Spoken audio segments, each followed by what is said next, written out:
Throughout life, there are many people, relationships, events, and choices which shape us into the unique individual we become. Personal growth and development is described as a transformational process in which improvements are made in the physical, emotional, intellectual, and social state of an individual throughout their life cycle. As an individual matures, they are better able to assess their skills and qualities, consider their aims in life, and set goals in order to realize and maximize their potential.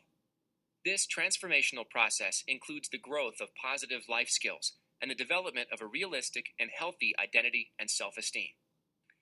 When I think about personal development, I think about how someone changes and grows over the course of their life, the experiences that they have, the different areas of their life that shape who they become.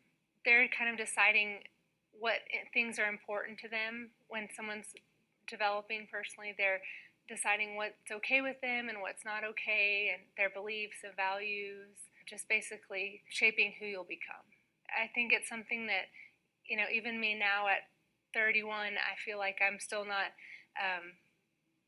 completely developed. It's a process, and it's a lifelong process, and maybe a good part of that happens, say, before 30, but then it continues throughout the life cycle.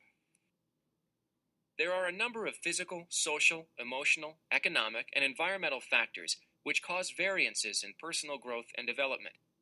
A physical factor is something which affects the growth and development of the body. For instance, physical factors include genetically inherited diseases or conditions, diet, physical exercise, and illness or disease. Social factors refer to an individual's ability to successfully interact with others.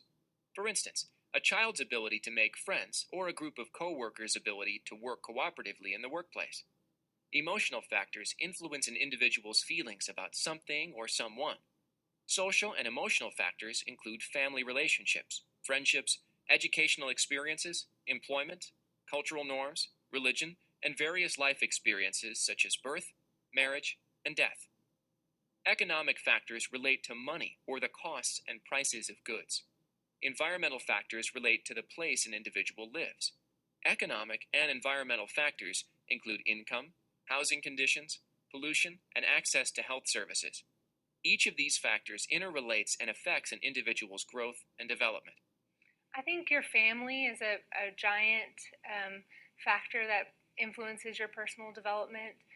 Your friends, your church perhaps, your spiritual beliefs, society and culture, to some degree genetics and heredity are factors.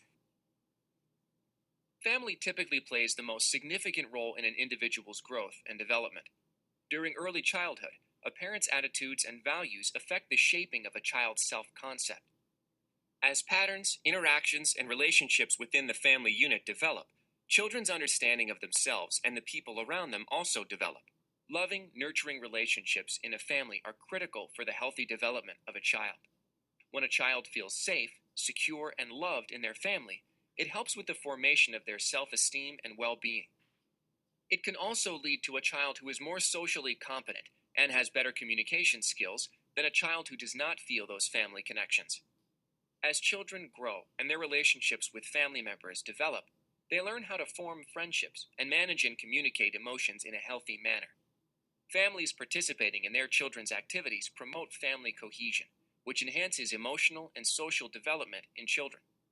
Your very first relationships that you're going to have in your life come from your family, and so they have a huge role in shaping who you become, and they're the people that you spend the majority of your time with, unless you're at school or work, if it's later in life, but they're pretty critical.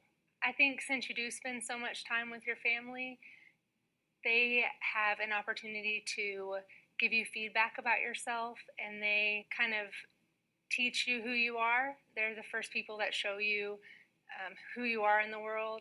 You gain a lot of insight about who you are as a person from the people that are around you.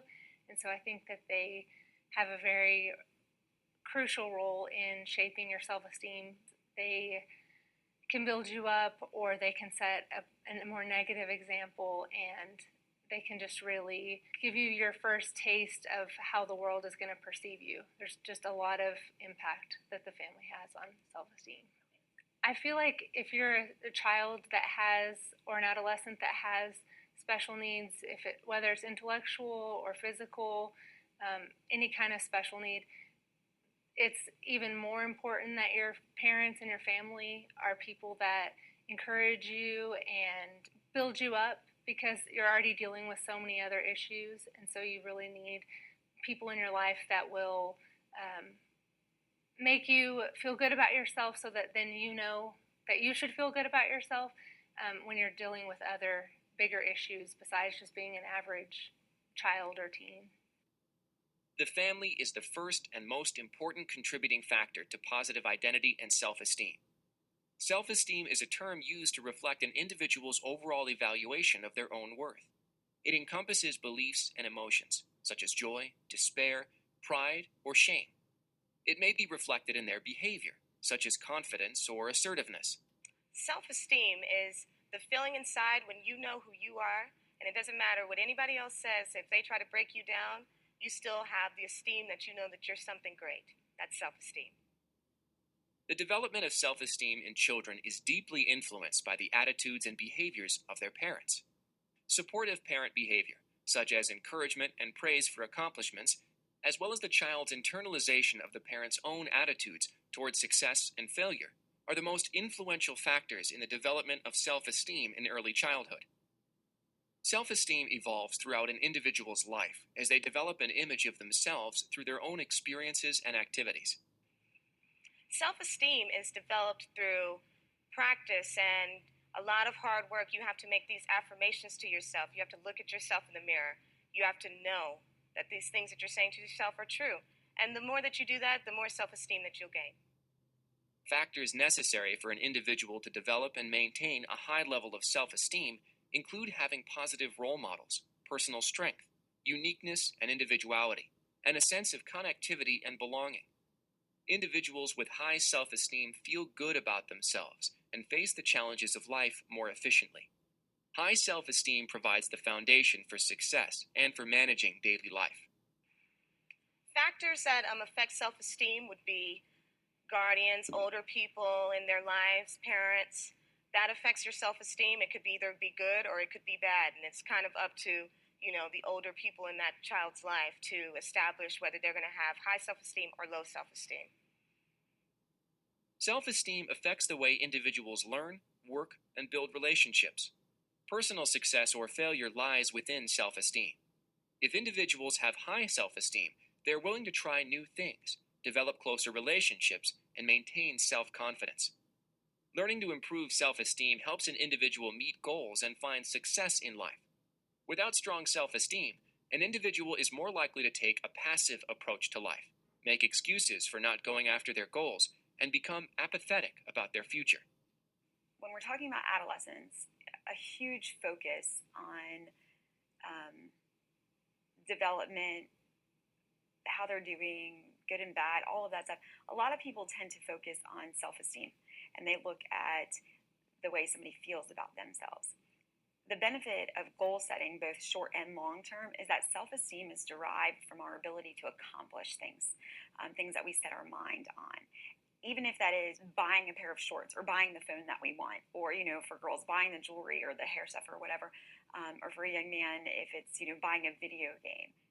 Setting goals is a powerful process for visualization of an ideal future, motivation to turn visions of the future into reality, as well as determination to meet those goals.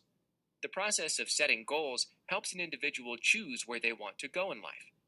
Successfully accomplishing short-term goals leads to a more positive attitude about long-term goals and a greater chance of succeeding in those goals. By setting goals, an individual can measure and take pride in achievement of those goals. After they do it once, that feeling that they get, that glow in their eye, when they've done something that they've been working on, whatever it is, whether it's a kid trying to hit a home run or land his free throws every time or not run off or whatever the case may be, and they come to you and they go, I did it. Did you see that? I did it. And their face just lights up. And anybody who's ever seen it you know exactly what I'm talking about. It's like their little face just lights up. Capitalize on that and go back. And so one of the things I do is, do you see how you feel right now? Like, how are you feeling about yourself right now? Like, I can do anything, And so we really just kind of emphasize how great they feel about themselves after accomplishing their goal and all of the work that they put into doing that. Reminding them that you wanted to give up, but look, you kept on and you kept on, and now look at how you feel. So then later on, when there's something they think that they can't tackle or something that they can't do, you go, hey, do you remember when you thought you couldn't do this, and then you worked at it and you worked at it and then you did it? Do you remember the way you felt? And they get to go back to that feeling and go, yeah, like I like, and then they get to work on that again because they've experienced it. So with that experience, they can draw on it and go, okay, I want to feel that again. I want to feel that good about myself again. So here's another, and on and on. Goals should act as a guide for making everyday decisions. Decision-making is known as the thought process, resulting in the selection of a logical choice among available alternatives. There are several factors which influence decision-making, including peer pressure, lack of experience, relationship building, and brain development. Many decisions are made unconsciously, such as which shoe to tie first, how to drive, and which words to use in conversations. These relatively minor and seemingly insignificant decisions will probably have little effect on your overall life. Other decisions can have a major and very consequential impact on an individual's life, such as relationship, career, and life choices.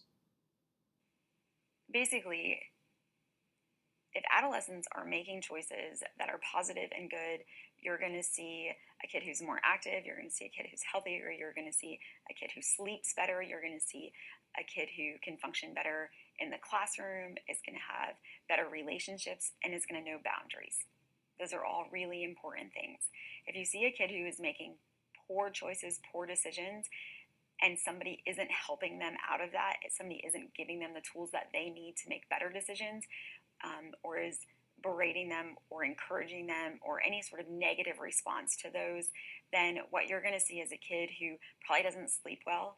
You're going to see a kid who doesn't eat well. You're going to see a kid who struggles with relationships, both as a child and for a long time until somebody can come along and really help them. You're going to see somebody who lacks boundaries, whether it be they allow people into their space or keep people away from their space. Either way, you're going to see an extreme of some sort. You're going to see behavioral issues in the classroom, on sports teams, kind of wherever they go. You're going to see those sorts of things based on their decision making and their ability to make good decisions. Developing responsibility and independence is a constant progression continuing throughout childhood, adolescence, and into adulthood. To be successful during the transition into adulthood, an individual must develop financial and emotional independence and also become responsible for their health. Independence is all about gaining self-reliance and responsibility. Achieving independence includes individuals learning to see themselves as a separate person in relation to their family, developing peer relationships outside of the family, and establishing a career. I feel like the older that you get, there's obviously more that you have to take on, and you can't have the same standards for a child that you would have for a teenager. You can't have the same expectations.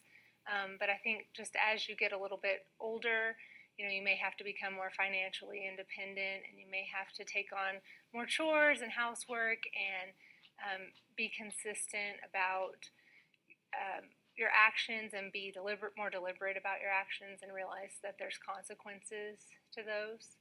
So it grows as you get older, the more you take on. I feel like parents are just really a big part of shaping if you're going to be a responsible adult, teachers. And then a lot of times some kids are just tend to be more motivated than other kids. It's a personality issue sometimes. Some people just naturally assume more responsibility at an earlier age, and others need more prompting and prodding. One of the most important tasks for all adolescents is learning the skills which will help them manage their own lives and make positive, healthy choices. Parents and others can help youth develop this sense of self-governance, responsibility, independence, and decision-making in order to help them become a unique and capable individual.